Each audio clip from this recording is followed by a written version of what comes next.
Good morning, welcome to Think and Grow Rich Daily Hangout. My name's Sandy Levesque, and this is a daily hangout from Monday to Friday, which helps to really become a student of the book Think and Grow Rich by Napoleon Hill, which is actually one of the starting books of personal development. It was the result of over 500 interviews with the most successful entrepreneurs of the time, 100 or so years ago. And I started this group because I wanted to become a student of the book, and I wanted to do that with other people. So it's actually the summer holidays, and most people that come on the show are actually away or traveling. So at the moment, it seems to be mainly me presenting. If you're watching and you'd like to come on, you're very welcome to. Just make sure that you're a member of our Facebook group so that you have the link to participate. And if you're not sure how to do that, then just drop me a message or leave a comment in that group, and we'll get you fixed. Okay, so at the moment we're reading about how to build up. We just read actually about how to have a burning desire and how important that is, because when you have a burning desire, it's like you become a dog with a bone. You know, you're not going to let go or stop until you have the success and the result that you're looking for. And so then the next part of that, then the second step in this philosophy, and there's 13 steps altogether, the second step is actually having the faith, the faith that what you desire can actually come true.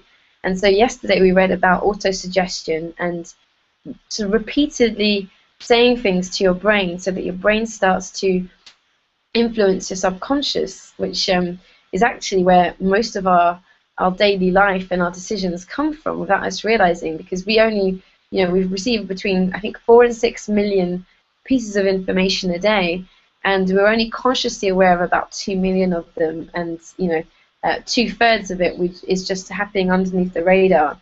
So autosuggestion is a way to influence what's happening under the radar, and that's what we read about yesterday. So today we're actually reading still from chapter 3, I think. So I'm just going to screen share. We've got the Q&A working, so if you want to ask any questions or leave any comments, then you're welcome to do that. And I'm going to disappear for a second here and actually start reading from the book itself. And if you're new to the group, then there's actually a free copy of this you can download in the file section of the Facebook group. So you're welcome to go ahead and download that, so if you want to read it outside of when we meet up online. Okay, so here we are. We're on here, page 43. So faith is a state of mind which may be induced by autosuggestion. All down the ages, the religionists have admonished struggling humanity to have faith in this and that and the other dogma or creed, but they have failed to tell people how to have faith. They have not stated that faith is a state of mind and that it may be induced by self-suggestion. In language which any normal human being can understand, we will describe all that is known about the principle through which faith may be developed, where it does not already exist. Have faith in yourself and faith in the infinite. Before we begin, you should be reminded again that faith is the eternal elixir which gives life, power, and action to the impulse of thought. The foregoing sentence is worth reading a second time, and a third, and a fourth. It is worth reading aloud. Faith is the starting point of all accumulation of riches. Faith is the basis of all miracles and all mysteries which cannot be analyzed by rules of science. Faith is the only known antidote for failure. Faith is the element, the chemical, which, when mixed with prayer, gives one direct communication with infinite intelligence. Faith is the element which transforms the ordinary vibration of thought, created by the finite mind of man, into the spiritual equivalent. Faith is the only agency through which the cosmic force of infinite intelligence can be harnessed and used by man. Every one of the foregoing statements is capable of proof. The proof is simple and easily demonstrated. It is wrapped up in the principle of autosuggestion. Let us center our attention, therefore, upon the subject of self-suggestion and find out what it is and what it is capable of achieving. It is a well-known fact that one comes finally to believe whatever one repeats to oneself, whether the statement be true or false. If a person repeats a lie over and over, they will eventually accept the lie as truth. Moreover, they will believe it to be truth. Every person is what they are because of the dominating thoughts which they permit to occupy their mind. Thoughts which a person deliberately places in their own mind and encourages with sympathy, and with which they mix any one or more of the emotions, constitute the motivating forces which direct and control their every movement, act, and deed, comes now a very significant statement of truth. Thoughts which are mixed with any of the feelings of emotions constitute a magnetic force which attracts from the vibrations of the ether other similar or related thoughts. A thought thus magnetized with emotion may be compared to a seed which, when planted in fertile soil, germinates, grows, and multiplies itself over and over again, until that which was originally one small seed becomes countless millions of seeds of the same brand. The ether is a great cosmic mass of eternal forces of vibration. It is made up of both destructive vibrations and constructive vibrations. It carries at all times vibrations of fear, poverty, disease, failure, misery, and vibrations of prosperity, health, success, and happiness, just as surely as it carries the sound of hundreds of orchestrations of music and hundreds of human voices, all of which maintain their own individuality and means of identification through the medium of radio. From the great storehouse of the ether, the human mind is constantly attracting vibrations which harmonize with that which dominates the human mind. Any thought, idea, plan, or purpose which one holds in one's mind attracts from the vibrations of the ether a host of its relatives, adds these relatives to its own force, and grows until it becomes the dominating, motivating master of the individual in whose mind it has been housed. Now, let's go back to the starting point and become informed as to how the original seed of an idea, plan, or purpose may be planted in the mind. The information is easily conveyed. Any idea, plan, or purpose may be placed in the mind through repetition of thought. This is why you are asked to write out a statement of your major purpose or definite chief aim, commit it to memory, and repeat it in audible words day after day until these vibrations of sound have reached your subconscious mind. We are what we are because of the vibrations of thought which we pick up and register through the stimuli of our daily environment. Resolve to throw off the influences of any unfortunate environment and to build your own life to order, taking inventory of mental assets and liabilities. You will discover that your greatest weakness is a lack of self-confidence. This handicap can be surmounted and timidity translated into courage through the aid of the principle of autosuggestion. The application of this principle may be made through a simple arrangement of positive thought impulses stated in writing, memorized and repeated until they become a part of the working equipment of the subconscious faculty of your mind. The self-confidence formula. First, I know I have the ability to achieve the object of my definite purpose in life. Therefore, I demand of myself persistent, continuous action towards its attainment, and I herein now promise to render such action. Second, I realize the dominating thoughts of my mind will eventually reproduce themselves in outward physical action and gradually transform themselves into physical reality. Therefore, I will concentrate my thoughts for 30 minutes daily upon the task of thinking of the person I intend to become, thereby creating in my mind a clear mental picture of that person. Third, I know through the principle of autosuggestion, any desire that I persistently hold in my mind will eventually seek expression through some practical means of attaining the object back of it. Therefore, I will devote 10 minutes daily to demanding of myself the development of self-confidence. Fourth, I have clearly written down a description of my definite chief aim in life, and I will never stop trying until I have developed sufficient self-confidence for its attainment. Fifth, I fully realize that no wealth or position can long endure unless built upon truth and justice. Therefore, I will engage in no transaction which does not benefit all whom it affects. I will succeed by attracting to myself the forces I wish to use and the cooperation of other people. I will induce others to serve me because of my willingness to serve others. I will eliminate hatred, envy, jealousy, selfishness, and cynicism by developing love for all humanity, because I know that a negative attitude towards others can never bring me success. I will cause others to believe in me because I will believe in them and in myself. I will sign my name to this formula, commit it to memory, and repeat it aloud once a day with full faith that it will gradually influence my thoughts and actions so that I will become a self-reliant and successful person. Back of this formula is a law of nature which no man has yet been able to explain. It has baffled the scientists of all ages. The psychologists have named this law autosuggestion and let it go at that. The name by which one calls this law is of little importance. The important fact about it is it works for the glory and success of mankind, if it is used constructively. On the other hand, if used destructively, it will destroy just as readily. In this statement may be found a very significant truth, namely that those who go down in defeat and end their lives in poverty, misery, and distress do so because of negative application of the principle of autosuggestion. The cause may be found in the fact that all impulses of thought have a tendency to clothe themselves in their physical equivalent. The subconscious mind, the chemical laboratory in which all thought impulses are combined and made ready for translation into physical reality, makes no distinction between constructive and destructive thought impulses.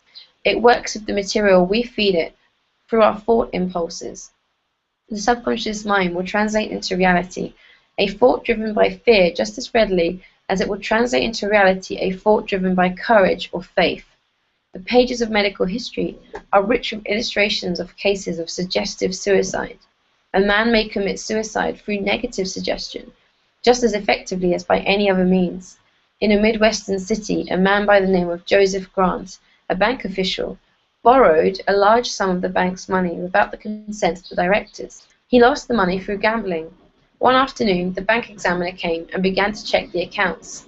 Grant left the bank, took a room at a local hotel, and when they found him 3 days later, he was lying in bed, wailing and moaning, repeating over and over these words, "My God, this will kill me. I cannot stand the disgrace."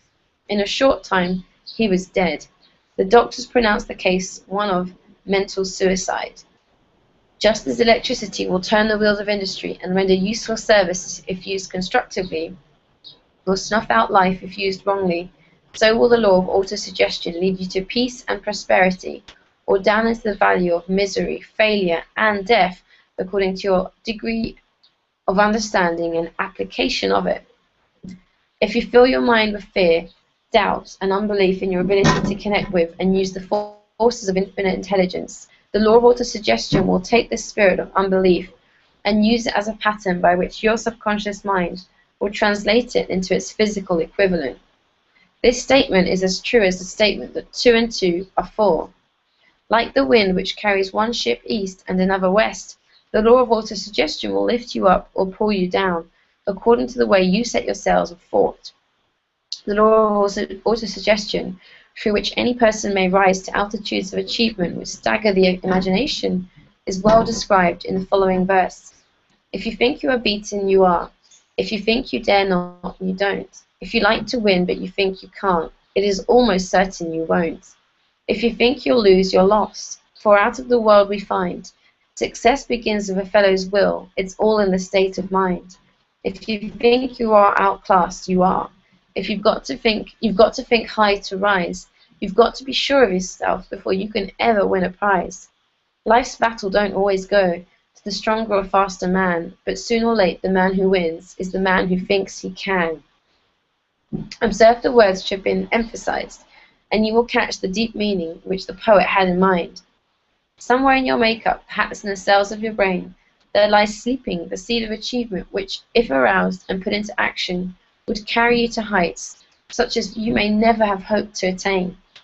Just as a master musician may cause the most beautiful strains of music to pour forth from the strings of a violin, so may you arouse the genius which lies asleep in your brain and cause it to drive you upward to whatever goal you may wish to achieve. Abraham Lincoln was a failure at everything he tried until he was well past the age of 40. He was a Mr. Nobody from nowhere until a great experience came into his life, aroused the sleeping genius within his heart and brain, and gave the world one of its really great men. That experience was mixed with the emotions of sorrow and love. It came to him through Anne Rutledge, the only woman whom he ever truly loved.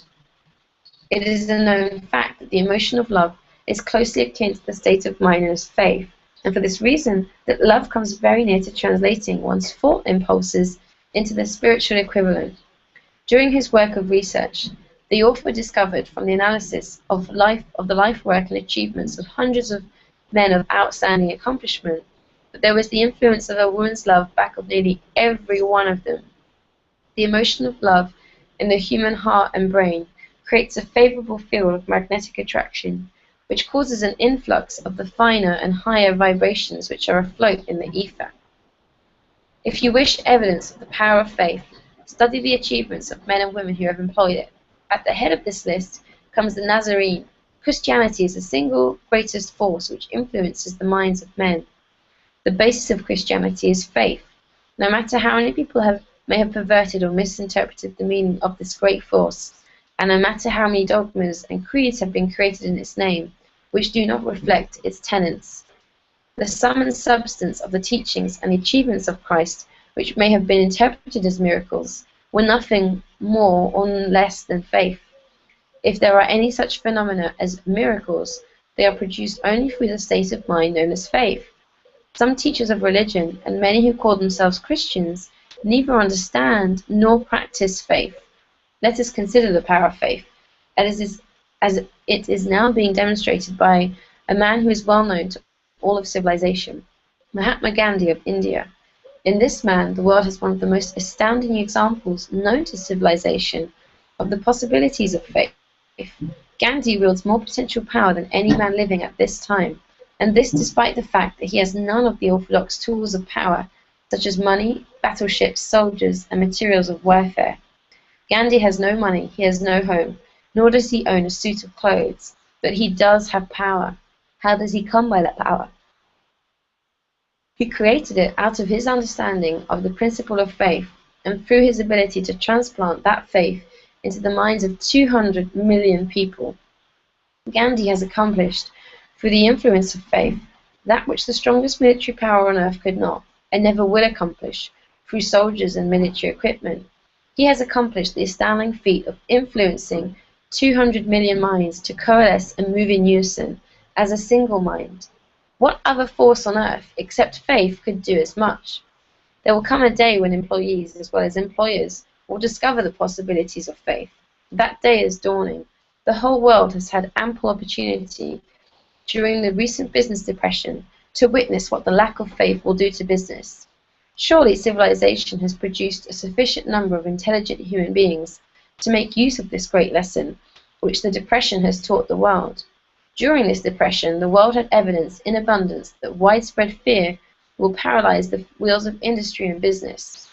Out of this experience will arise leaders in business and industry who will profit by the example which Gandhi has set for the world, and they will apply to business the same tactics which he has used in building the greatest following known in the history of the world. These leaders will come from the rank and file of the unknown men who now labor in the steel plants, the coal mines, the automobile factories, and in the small towns and cities of America. Business is due for a reform. Make no mistake about this. The methods of the past, based upon economic combinations of force and fear, will be supplanted by the better principles of faith and cooperation. Men who labor will receive more than daily wages. They will receive dividends from the business, the same as those who supply the capital for business. But first they must give more to their employers and stop this bickering and bargaining by force at the expense of the public. They must earn the right to dividends. Moreover, and this is the most important thing of all, they will be led by leaders who will understand and apply the principles employed by Mahatma Gandhi. Only in this way may leaders get from their followers the spirit of full cooperation which constitutes power in its highest and most enduring form. The stupendous machine age in which we live, and from which we are just emerging, has taken the soul out of men. Its leaders have driven men as though they were pieces of cold machinery. They were forced to do so by the employees who have bargained at the expense of all concerned to get and not to give. The watchword of the future will be human happiness and contentment. And when this state of mind shall have been attained, the production will take care of itself more effectively than anything that has ever been accomplished, where men did not and could not mix faith and individual interest with their labor. Because of the need for faith and cooperation in operating business and industry, it will be both interesting and profitable to analyze an event which provides an excellent understanding of the method by which industrialists and business people accumulate great fortunes by giving before they try to get. I'm going to stop here because there's going to be a long story now. And I think that's going to be better for tomorrow. Okay.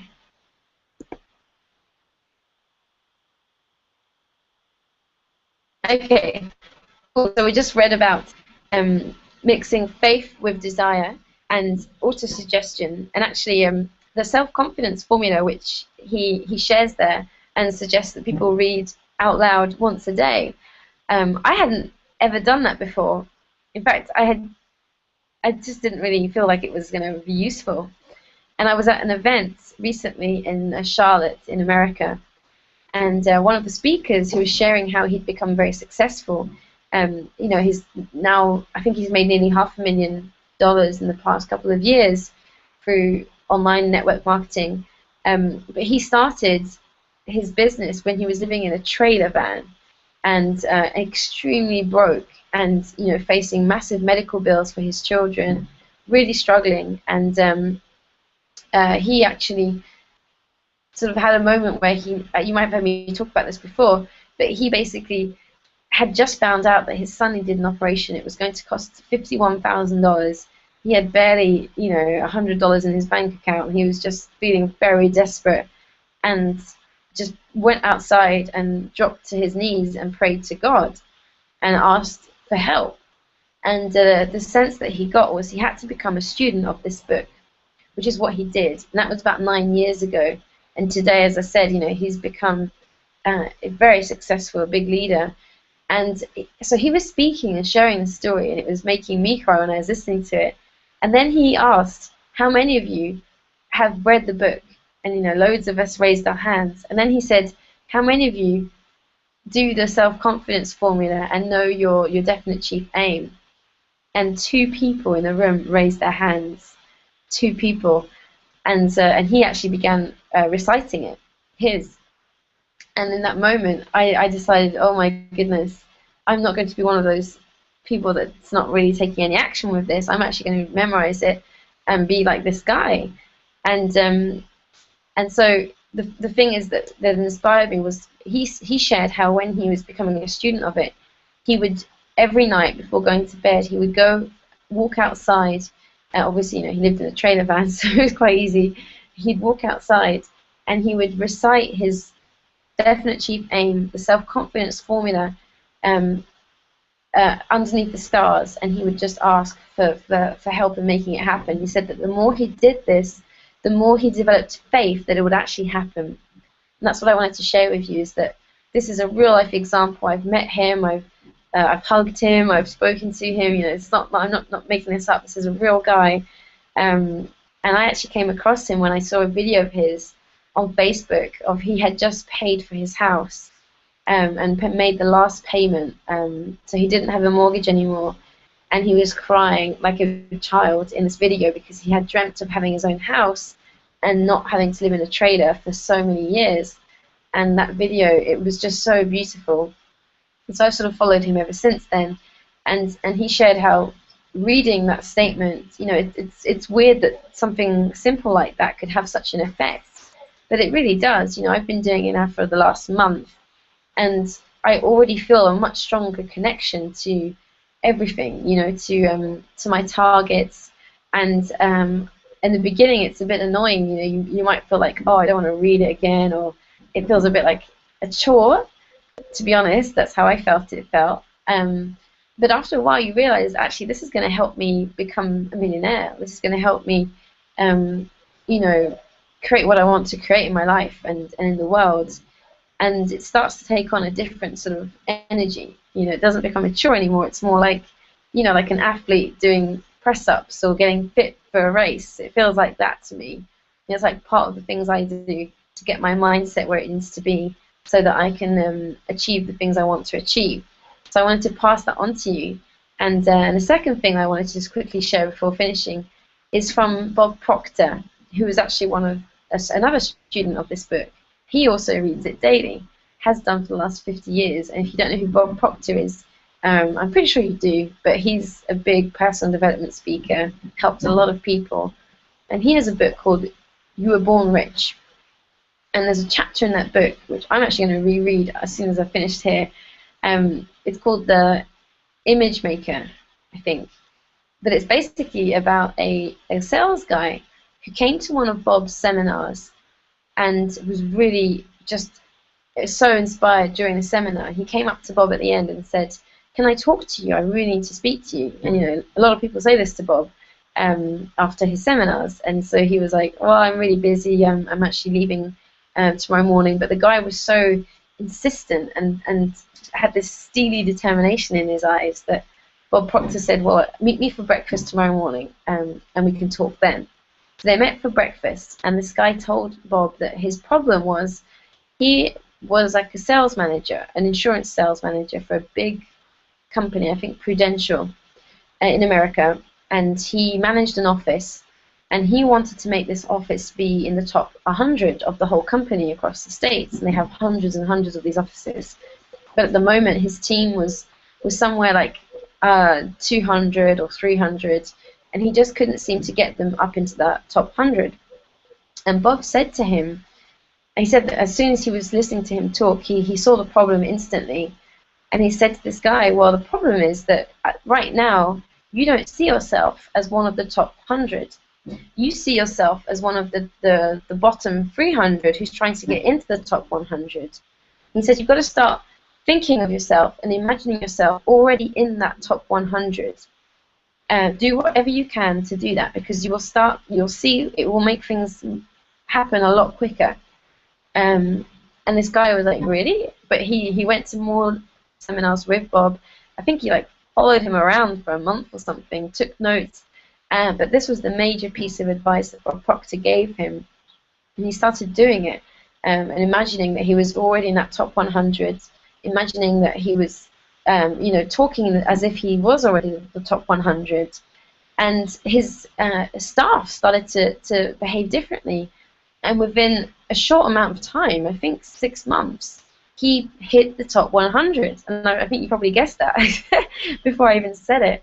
And I just think that story came to my mind as I was reading this, because, Napoleon is saying you have to have the faith that what you're doing is going to work. Otherwise, it's just going to work against you. And that example from Bob Proctor's book is a great story, I believe, of how, if you see yourself as moving into something, you're kind of separating yourself from it. You're making it here and you're over here. So you're trying to get from here to here. Instead of seeing yourself already there and sort of acting from that, behaving from that space, and then, having the patience for the physical reality to catch up. It's like we have to be something before we can receive it. So if you want to have more money, if you want to have more success, you need to imagine yourself already having that success. And that can sound a bit tricky, but I think doing the exercises in this book will help you develop that, because I know what's happening for me more and more is the more I read my self-confidence formula, my definite chief aim, each time I read it, I can just feel it's going to happen. It's like there's something about putting it on paper, saying it out loud, and committing to yourself and to your future that you're going to do it on a consistent basis. That it just you start to feel like, well, it's got to happen. It's like you're putting a brick and you're building a house, and you know that each time you do it, you're putting another brick in, and you can see the house being built. So you start to have that feeling that that's where you're heading. So if you don't feel like, because I used to hear that you need to be it before you can receive it, and I'd be like, well, how the hell do I do that when I'm living in a tiny flat at the time, when I'm struggling even just to feed myself? Doing this exercise, the exercises in this book, tuning into this Hangout on a regular basis, I guarantee you will start to feel differences. And I just had my biggest month in my business on the internet last month, and I know that was in part due to the fact that I've been changing from inside here because of this book. So I wanted to share that with you. I hope you found that useful. I'll be back here tomorrow at the same time. If you're watching and you'd like to read, then you're very welcome to come on. Usually it's actually not really me that reads. It's usually other people, because I like to give people the opportunity to read.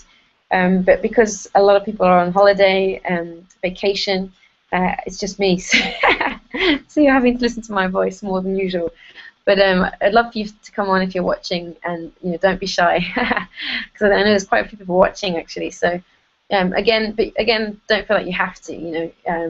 I'm strongly suggesting you can, but you're obviously welcome also just to watch. But I would say that sometimes going out of our comfort zone is a great way to be able to receive more, because when you're willing to be a bit uncomfortable, more stuff can come into your life, because when we're always doing the same things that we're comfortable with, only things that sort of are like that can come into our lives. Whereas when we're consistently going out of our comfort zone, doing things we're not used to doing, it's like you open the door a bit more each time. And Tim Ferriss, The 4-Hour Workweek, is a great book to really understand that. I didn't used to really get why that was the case until I read that book. So if you're not sure what I mean and you're interested in that, then go and read The 4-Hour Workweek. In fact, he's such a passionate believer in this that he has comfort zone challenges, all the way through the book, where you do specific things to get you out of your comfort zone. So on that note, I shall wrap it up. Have a great day. Just remember that you can build the faith and the desire to do whatever you want to do in life, but you just have to start actually doing consistent action. And it can actually become a fun thing. I would say if you can get through the first 30 days, you're halfway there, because after that it's just a lot easier. So have a great day, and I'll see you tomorrow.